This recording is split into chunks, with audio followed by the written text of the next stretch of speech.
മലങ്കര കത്തോലിക്ക സഭയുടെ തലവനും പിതാവുമായ അഭിവന്ദ്യ കർദിനാൾ പിതാവ്, ആദരണീയനായ അന്തോണിയോസ് പിതാവ്, വേദിയിലും സദസ്സിലുമായിരിക്കുന്ന വിശിഷ്ടാതിഥികളെ, സംപൂജ്യരായ ഗുരുജനങ്ങളെ, മാതാപിതാക്കളെ, എൻ്റെ ഏറ്റവും പ്രിയപ്പെട്ട കൂട്ടുകാരെ, വളരെയേറെ സന്തോഷത്തോടും അതിലേറെ അഭിമാനത്തോടും കൂടിയാണ് ഞാൻ ഇന്ന് ഈ വേദിയിൽ നിൽക്കുന്നത്.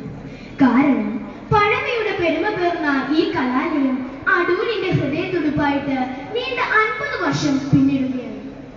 ഈ ജൂബിലി വർഷത്തിൽ പുതുതലമുറയുടെ അംഗങ്ങളായ നമുക്കേവർക്കും ഈ സന്തോഷത്തിൽ പങ്കുചേരുവാൻ സാധിച്ചതിൽ നിങ്ങളെപ്പോലെ തന്നെ ഞാൻ സന്തോഷിക്കുന്നു.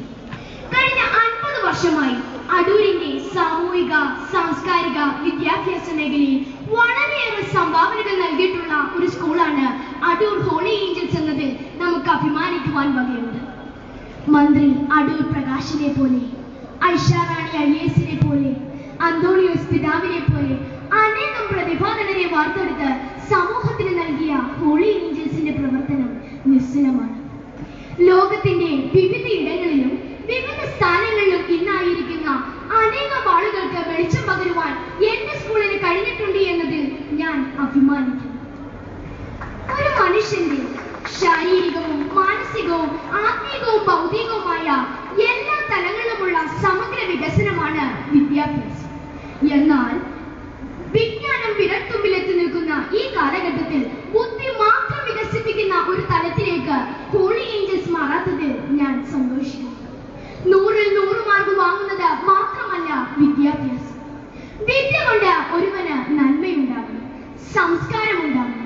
എന്നാൽ ഇതിനേക്കാളൊക്കെ ഉപരിയായി ഒരുവനെ നല്ല മനുഷ്യനാക്കുക എന്നതാണ് വിദ്യാഭ്യാസത്തിന്റെ പരമമായ ലക്ഷ്യം. അടുത്തിടെ പത്രത്താളുകളിൽ നിറഞ്ഞു നിന്നിരുന്ന ഒരു വാർത്തയായിരുന്നല്ലോ പെഷാവർ സ്കൂളിൽ 134 കുട്ടികളെ താലിബാൻ ഭീകരർ വെടിവെച്ച് കൊന്നു എന്ന്. എന്തുകൊണ്ട് നമ്മുടെ സമൂഹത്തിൽ നമ്മെ ഞെട്ടിപ്പിക്കുന്ന ഇത്തരം സംഭവങ്ങൾ ഉണ്ടാകുന്നത്? ഉത്തരം ഒന്നേയുള്ളൂ. എല്ലാ ഭീകരവാദവും ഉണ്ടാകുന്നത് വിദ്യാഭ്യാസത്തിൽ നിന്നും ലഭിക്കേണ്ടുന്ന മനുഷ്യത്വത്തിന്റെ കുറവ് കൊണ്ടാണ്. കാരണം വിദ്യാഭ്യാസം എന്നത് ഒരു മനുഷ്യന്റെ ഓവറോൾ ഡെവലപ്മെന്റ് ആണ്. അതായത് ബുദ്ധിപരമായി വളരുന്നതോടൊപ്പം ഒരുവൻ മാനസികമായും വളർന്നിരിക്കണം. മാനസിക വളർച്ച ഇല്ലാത്തതാണ് ഇത്തരത്തിലുള്ള എല്ലാ കുഴപ്പത്തിനും കാരണം. തെറ്റും ശരിയും തിരിച്ചറിയുവാൻ കഴിയുന്ന പക്വതയിലേക്ക് നമ്മുടെ കുഞ്ഞുങ്ങൾ നടത്തപ്പെടണം. അവരെ സ്വന്തമായി കാണുവാൻ കഴിയുന്ന സംസ്കാരം അവരിൽ ഉണ്ടാക്കപ്പെടണം. അതായത് എന്റെ അറിവ് കൊണ്ട് മറ്റുള്ളവർക്ക് വെളിച്ചം ഉണ്ടാകുന്നില്ല എങ്കിൽ എന്തു പ്രയോജനം? അങ്ങനെയെങ്കിൽ കണ്ണുള്ളവൻ കണ്ണില്ലാത്തവന് കണ്ണായി മാറട്ടെ. വിദ്യാഭ്യാസത്തിന് വേണ്ടിയും സമത്വത്തിന് വേണ്ടിയും വിദ്യാർത്ഥികളുടെ ഇടയിൽ നിന്നും മുഴങ്ങിക്കേട്ട ഒരു ശബ്ദമാണ് മലാല യൂസഫ്സായിയുടേത്. താലിബാൻ ഭീകരരുടെ തോക്കിന് മുമ്പിൽ പതറാതെ നിന്ന അവളുടെ ശബ്ദം ഐക്യരാഷ്ട്ര സഭയിൽ പോലും പ്രകമ്പനം കൊള്ളിച്ചില്ലേ? അവളുടെ തൂലികത്തുമ്പിലെ വാക്കുകൾ അനേകം മുസ്ലിം പെൺകുട്ടികൾക്ക് വിദ്യാഭ്യാസത്തിലേക്കുള്ള വാതിൽ തുറന്നു കൊടുത്തില്ലേ? പ്രിയ കൂട്ടുകാരെ, മലാലയെ പോലെ ഒരു മാലാഖയാകുവാൻ നമുക്കും കഴിയില്ലേ? കഴിയുമെന്ന് തന്നെയാണ് എന്റെ വിശ്വാസം. കാരണം നാം നമ്മെക്കുറിച്ച് മാത്രം ചിന്തിക്കാതെ മറ്റുള്ളവരെ കുറിച്ചും ചിന്തിക്കുമ്പോൾ നമ്മുടെ വിദ്യാഭ്യാസത്തിന് അർത്ഥമുണ്ടാകും. ഇന്ന് ന്യൂക്ലിയർ ഫാമിലിയിൽ ജനിച്ചു വളർത്തപ്പെടുന്ന നാം എല്ലാവരും സ്വാർത്ഥന്മാരായിട്ടാണ് വളർന്നു വരുന്നത്. അതുകൊണ്ട് തന്നെ മറ്റുള്ളവരെ കുറിച്ച് ചിന്തിക്കുവാൻ നമുക്ക് നേരവും കിട്ടാറില്ല. എന്നാൽ മനോരമയുടെ നല്ല പാഠം പദ്ധതി ഈ കാലഘട്ടത്തിൽ വളരെയേറെ പ്രശംസ അർഹിക്കുന്നു. മറ്റുള്ളവരെ കുറിച്ച് ചിന്തിക്കുവാൻ തന്മൂലം നമുക്കും സാധിച്ചു.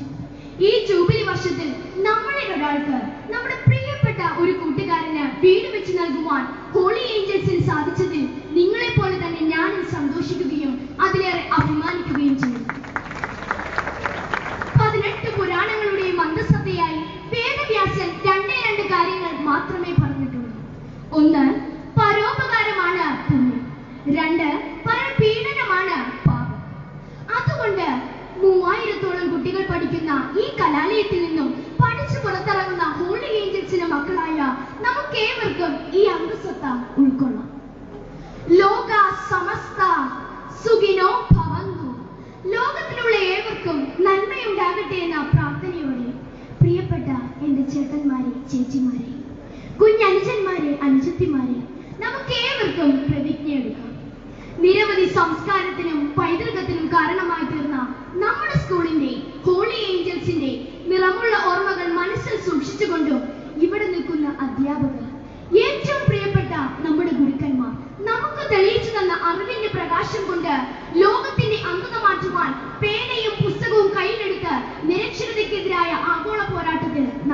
അവചരം. അങ്ങനെ മലാലയെ പോലെ ഒരു മാലാഖയാകുവാൻ നിങ്ങൾക്ക് ഏവർക്കും ഇടയാകട്ടെ എന്ന് ആശംസിച്ചുകൊണ്ടും എന്റെ സ്കൂളിന്റെ ഹോളി ഏഞ്ചൽസിന്റെ നിസ്തുല സേവനത്തിന് എല്ലാവിധ ഭാവുകങ്ങളും നേർന്നുകൊണ്ടും ഞാൻ എന്റെ വാക്കുകൾക്ക് ഇവിടെ വിരാമം കുറിക്കുന്നു. നന്ദി, നമസ്കാരം, ജയ് ഭാരത്.